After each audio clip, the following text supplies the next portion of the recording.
Hello and welcome to another tactical analysis. Luciano Spalletti's Juventus is the subject today.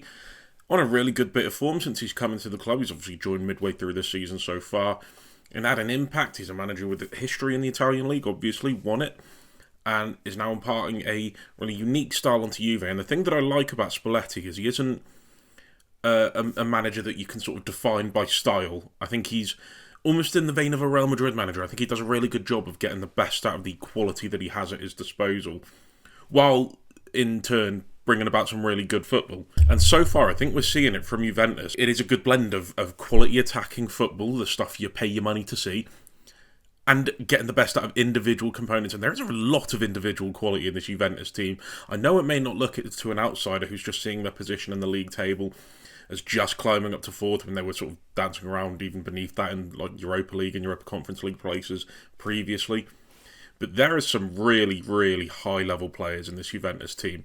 And we're just going to go over the build-up phase first. And I'm using the Parma game as the example. So what we're seeing here is Manuel Locatelli in between the back four. The back four is kind of as you would expect in this position. Here. So very wide. The goalkeeper playing an important part. Di Gregorio splitting the centre-backs.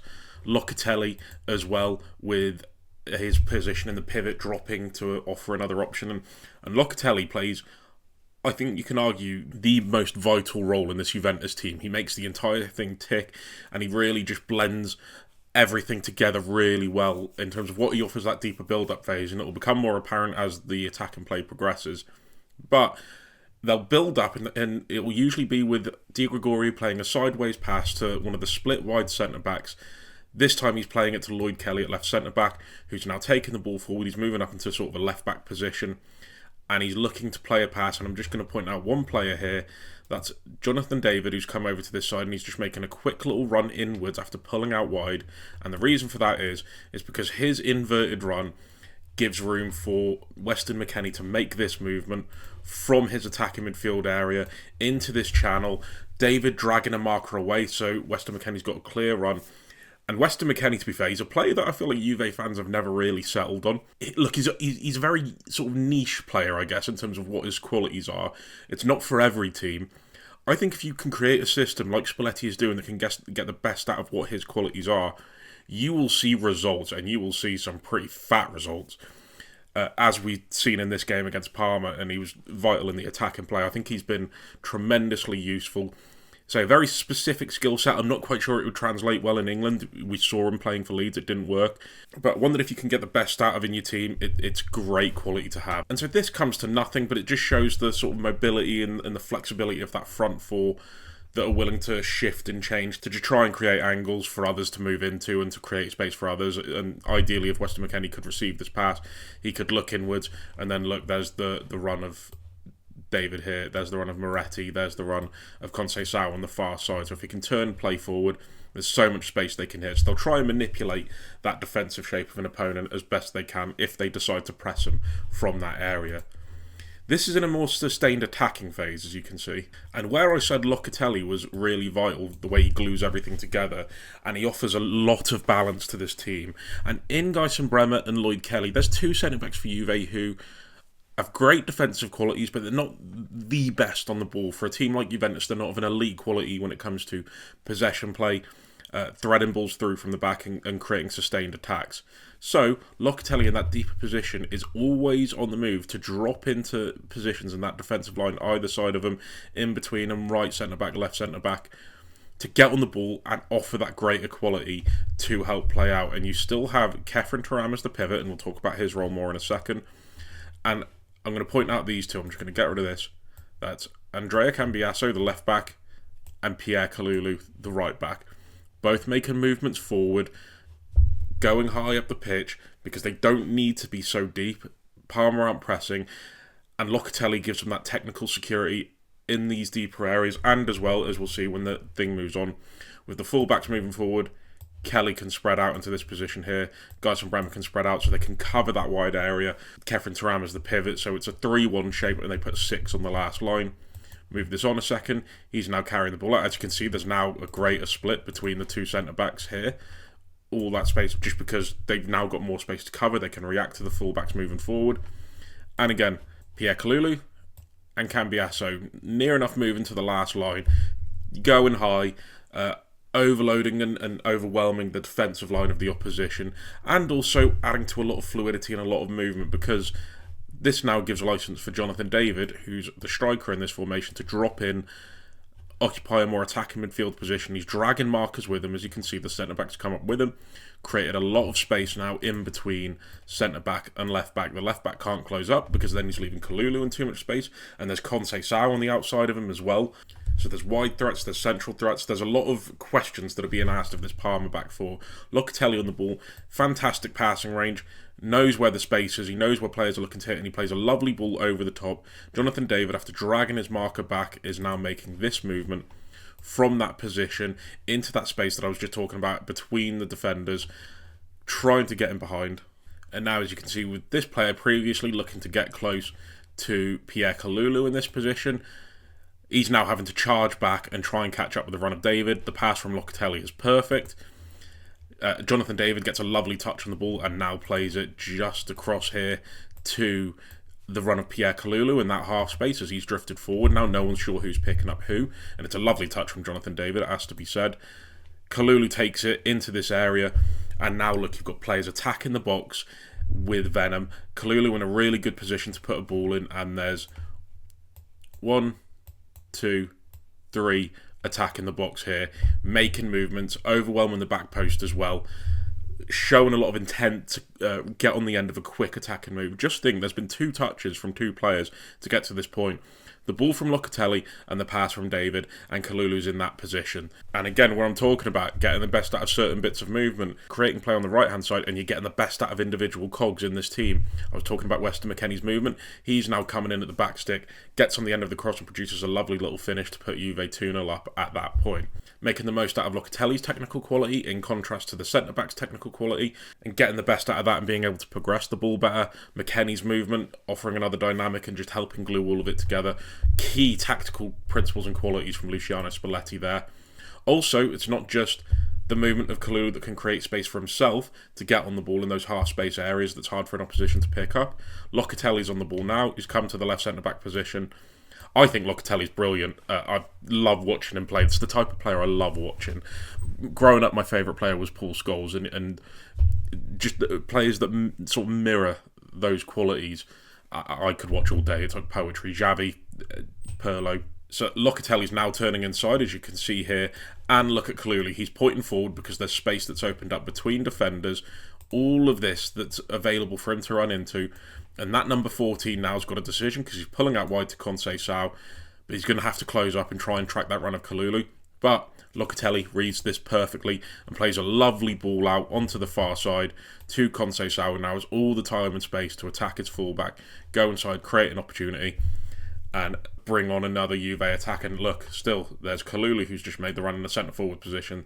There's David, there's Cambiasso, there's McKennie. There's players in that central area ready to get on the end of anything that Conceição can produce from this area. And that movement, that inverted run from the fullback, that nobody really knows whose job it is to track, it just creates space and creates a dangerous attacking moment for Juve. And in Conceição and Yildiz, they have 2 fantastic creators from these positions. Maybe not the quickest, maybe not the most direct of wingers, but technically really good and can create moments of quality from their positions on the pitch. We'll demonstrate this with Yildiz as well, and the overload on this left-hand side. And Yildiz, by the way, is an absolute star. Top-level player that I think we'll be seeing soon at the elite level of football. I know Juve are a fantastic club. I'm not trying to suggest they're not.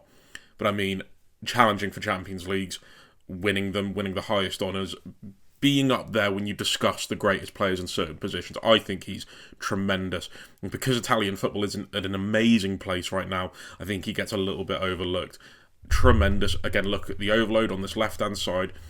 Because Kalulu's on the wide right position, you've got Conceição inside, you've got Andrea Cambiasso making his inverted movement from left-back, Weston McKennie, and you've got Kefren Turam, who's coming close here, as well as Jonathan David. So Yildiz on the ball. He's got plenty of plays to hit. Great on his right and left foot. Can size up a defender brilliantly. And excellent creator. And again, his technical quality. Get McKennie near plays with moments of quality. And again, with his technical and passing quality, you get Weston McKennie's movement close to those players, and you're going to create openings, you're going to create chances, you're going to create little moments that you can benefit from, especially in that final third. And again, he's not panicking. Yildiz, he's just waiting for the right moment, holding on to it, sizing up his fullback, and look at Weston McKennie here, just making that movement. Not really tracked by anyone because there's such a numerical advantage for Juve that the Parma defenders are outnumbered. And can Yildiz time the pass right? Of course he can brilliantly. McKennie's timed his movement perfectly as well, and they create from there. Again, just showing how he's mixing all these different bits of individual quality together just to create a really good team. I think that's too far away from the title to win it this year, but next year I wouldn't count against Juve because I think there's so much quality. And again, another player that I think gets severely overlooked because of the state of Juventus and Italian football, Khéphren Thuram, an absolute powerhouse from that midfield. As good off the ball as he is on it, receives it here, and look at him, he's got 3 players here that are sizing him up, that are trying to close him down. Bosh, bosh, bosh. And he's running right into it. Physically, he's top, great running power. I'll move this on.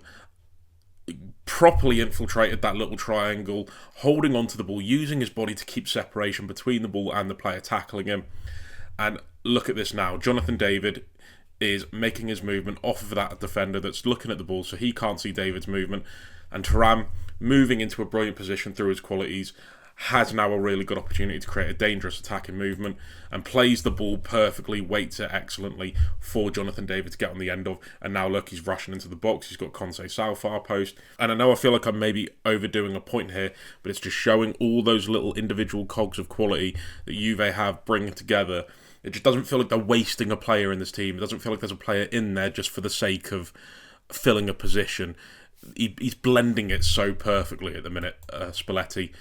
Off the ball, I'm going to highlight Locatelli's importance here. They're a bit more zonal, as you can see here. There's 4-4-2, and they're going to try and protect the centre, prevent sort of easy passes from going and force the play out wide, where the fullbacks, Kalulu and Cambiasso, can go and press, especially if maybe Conceição or Yildiz get pushed a little bit higher. But Parma try and play out, as you can see here, they go wide. And because, as you can see, the pass has gone to the right centre-back, so Juve will look to close them in on that side of the pitch. So Conceição, as you can see here, who's sort of half marking the left back here, is now moving inside onto the left centre midfielder, and just keep an eye on Locatelli here, who's now moving backwards because he's now aware of his job. Juve are now going to lock him into that side. He can leave the left back free because if they close down and prevent him from playing out on that right hand side, they won't be able to find the left back. So he's a spare man, but he's a spare man that shouldn't cause any issues. And they then have to play a long ball forward. As you can see here, Locatelli's dropped into a shielding position that can protect any man that comes free into the central space, into the sort of a higher zone 14, if you will, because a player receiving it in this position with all this ground can cause serious damage. So he reads the situation, he knows where the ball is heading, he knows that Conceição is going to cover around, so he can drop in and shield that area of the pitch. Fantastic holding midfield play. Ball goes long, and in Lloyd Kelly and in Guyson Brammer, they have 2 physically brilliant centre-backs, so they'll deal with the majority of long balls that come up, assuming Juve's press does that what they need to do, force them into the wide areas, and if they can't win the ball, they'll force them long. And then that's easy for the centre-backs to deal with then. They can deal with the majority of strikers, especially Brammer. Brammer's a fantastic centre-back when you look at his defensive qualities. And as well, Locatelli dropping into that position. Once they win the header, the ball can fall to him, and he's in a great position to just demonstrate his qualities, use his playmaking abilities to play forward. And because of the press of Juve, there's a lot of players in close proximity. So look, players near him here, Thuram here, Conceição out on the far side here. So again, they can quickly go into their attacking stage, quickly move the ball forward and create something half transitionally because Parma was set to build up. And that's all down to the intelligence and the implementation of Locatelli to get the best out of his qualities. Again, I feel like a broken record with that, but it's just one thing he's done so brilliantly with this Juve team. And I can't wait to see how it develops going into the rest of the season, going into the summer and how they recruit, and then going into the season after, where I think they'll be serious title challengers. But remains to be seen. I'd love to know what you guys think. Let me know down in the comments below, and I'll see you next time. In a bit, lads.